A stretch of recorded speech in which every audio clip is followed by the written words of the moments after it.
Ya, Anda sekarang sedang menyaksikan video stabilizer, video tentang stabilizer yang hanya bersifat sebagai pengenalan. Jadi, apa itu stabilizer? Stabilizer adalah sebuah alat untuk menstabilkan tegangan listrik. Jadi, kenapa harus distabilkan? Karena sebagian besar peralatan listrik tidak bisa menerima listrik yang kurang stabil. Bisa juga diterima, tetapi itu secara tidak langsung akan mengurangi umur dari alat tersebut. Jadi terutama alat-alat yang sensitif, misalnya alat-alat laboratorium, telekomunikasi, atau alat tes digital. Nah, jadi alat ini sama seperti peralatan listrik pada umumnya, dia memerlukan listrik untuk dirinya sendiri. Jadi misalnya kita mau menstabilkan listrik untuk kulkas 150 watt. Nah, kulkas ini hanya bisa menggunakan 75% kapasitas dari stabilizer, sedangkan yang 25%-nya adalah milik dari stabilizer. Itu artinya kita harus memilih stabilizer yang memiliki kapasitas 200 watt. Nah, ini adalah contoh stabilizer biasa, yaitu biasanya digunakan untuk komputer. Jadi stabilizer ini menghubungkan antara colokan listrik yang di rumah, lubang 220 volt tersebut, dengan komputer.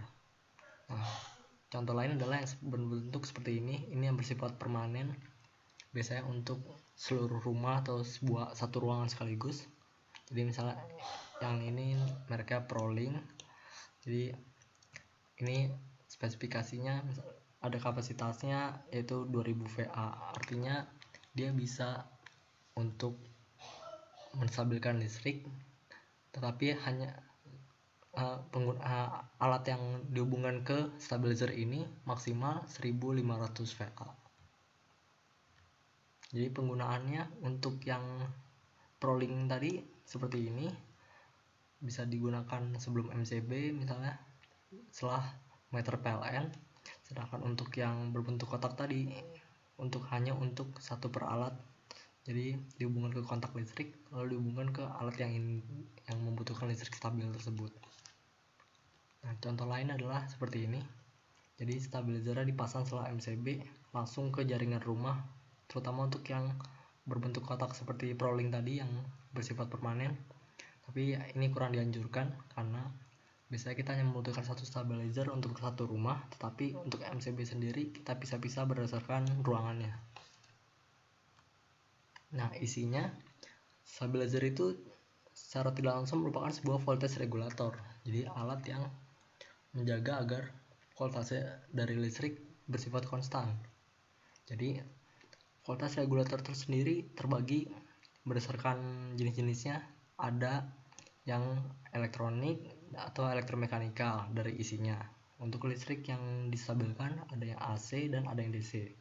Dan untuk sifat keaktifannya ada yang aktif dan pasif.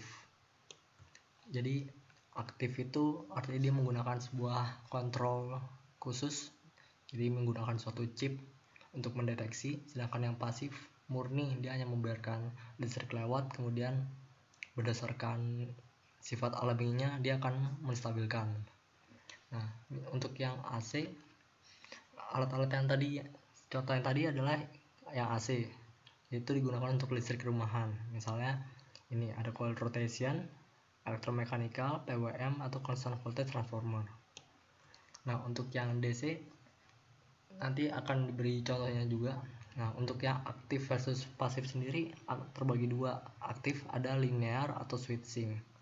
Nah, ini adalah contoh voltage regulator. Jika kita menyebut voltage regulator, biasanya kita akan membayangkan benda ini bukan stabilizer biasa.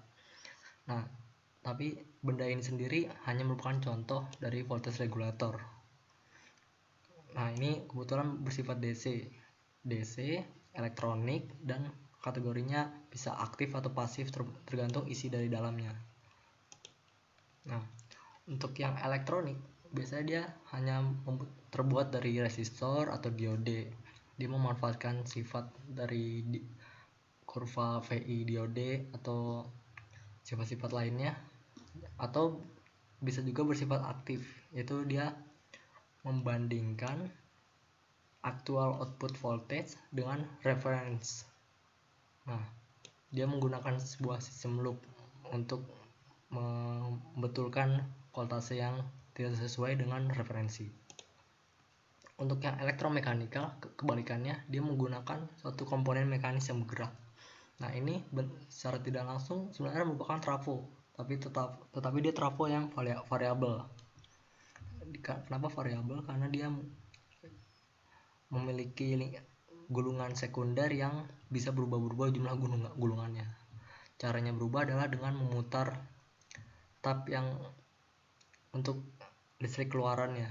Jadi salah satu yang tetap sedangkan yang satunya lagi bisa bergerak sehingga mengubah jumlah lilitan sekunder. Nah, benda ini sendiri bisa berputar dikendalikan oleh sensor. Jadi ada suatu komponen aktif yang memeriksa apakah listriknya kurang atau berlebih, dan dia akan menggerakkan si electromechanical regulator ini.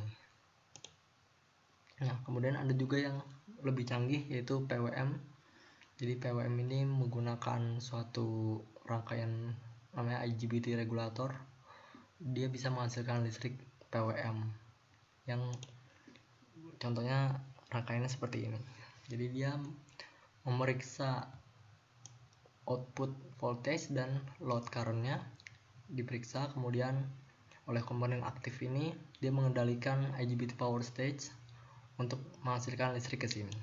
Nah, sekarang contoh penggunaannya, jika pada boost mode artinya listrik yang dihasilkan kurang, yaitu hanya 180 volt misalnya, dia akan menghasilkan PWM yang bentuknya sama, tetapi karena ini bersifat PWM, hasilnya berbentuk seperti listrik AC, sehingga ketika masuk ke trafo kecil ini akan menjadi listrik seperti ini, misalnya 40 volt.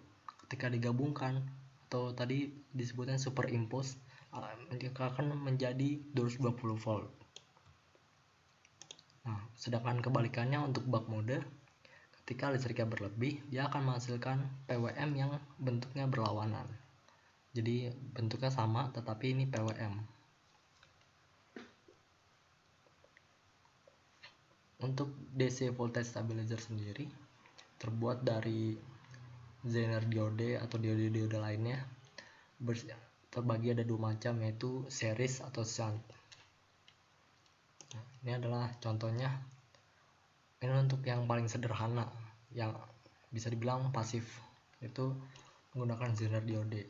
Jika tegangannya melebihi tegangan yang bisa ditahan oleh Zener diode, misalnya 5 volt, maka dia akan mengizinkan listrik lewat, sehingga voltase di sini akan drop dari lebih dari 5 volt menjadi pas 5 volt.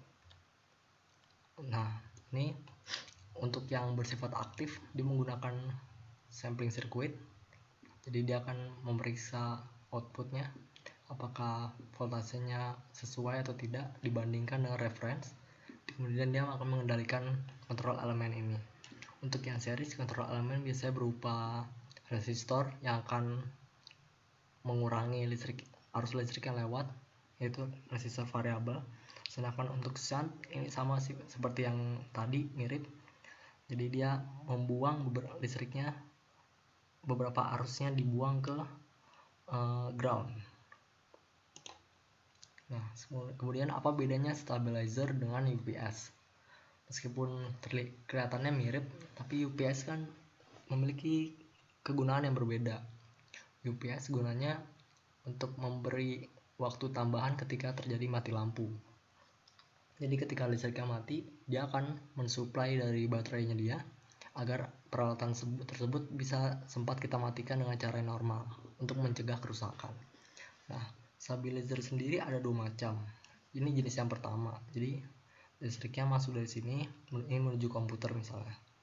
Jika terjadi mati lampu, maka switch akan diubah ke sini, dia akan mengambil listrik dari baterai ke inverter. Nah, stabilizer sendiri bisa ditambahkan ke dalam UPS agar UPS ini memiliki sifat untuk menstabilkan listrik. Tetapi jenis kedua, UPS yang kedua, biasanya tidak seperti ini, tetapi dari sini langsung disambungkan ke charger baterai inverter, sehingga listrik 220 volt akan selalu mengisi baterai dan baterai selalu dialirkan ke sini. Kelebihannya adalah dia tidak perlu switching, dan dia secara tidak langsung memiliki sifat stabilizer karena baterai ini bersifat sebagai penyimpan tegangan dan akan mengeluarkan tegangan tersebut dengan stabil. Ya, sekian video perkenalan tentang stabilizer ini, semoga membantu. Terima kasih.